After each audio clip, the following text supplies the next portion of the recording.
kung tayo'y magkasama.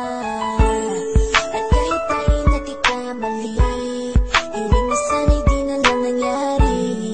Pero ayos ang basta tayo'y magkasama.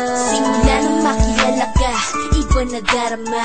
Puso ko ay sigurado na ikaw na nga ang paglalaanan ko ng buong mundo. Bibigay ang buhay ko para lamang sa iyo. Pag nangako ka, hindi ako aalis. Makamtan ko lang ang pag-ibig mo na kay tamis. Ano bang dapat gawin para makita mo? Nandito lang ako, hindi ako lalayo. Gusto ko bibigay, hindi mo pa nakakamtan. Parte ka lagi ng buhay ko, dapat alam mo yan. Huwag kang mag-alala, di ako tulad nila na basta mang iiwan pag may ibang umapila.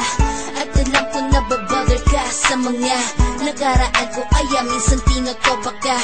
Ganon din ako, kaya intindi kita. Di na mag-iiba kasi nga mahal kita. Mamahalin kita nang walang hanggan, at hindi ka iiwan. Walang masama kung tayo'y magkasama. At kahit tayo'y nagkakamali, hiling na sana'y di na lang nangyari. Pero ayos lang basta tayo'y magkasama.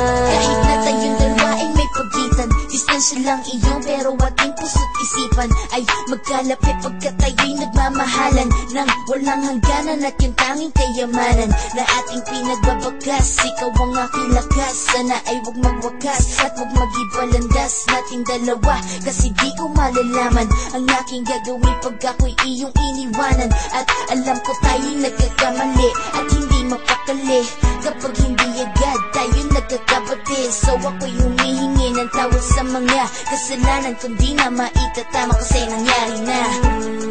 Ano pa ba ang masasabi ko? In love na in love ako sa'yo. Sinasabi ko lang ang totoo, sa'yo lang ako nagkaganto. Mamahalin kita nang walang hanggan, at hindi ka iiwan. Walang masama kung tayo'y magkasama. At kahit tayo'y nagkakamali, hiling na sana'y di na lang nangyari. Pero ayos lang basta tayo'y magkasama. Kahit anong mangyari, ikaw lang ang iibigin ko. Hindi ko kayang lumayo sa'yo. Alam mo ba, mahal na mahal kita. Di na maghanap pa ng iba, basta ba magkasama tayong dalawa, ikaw at ako. Kailanman hindi tayo magkakalayo, dahil tayo ang pinatagpo ng tadhana. Kaya ako ngayon ay nandito para malaman mo kung gaano ka kahalaga. Ikaw nag-iisa dito sa buhay.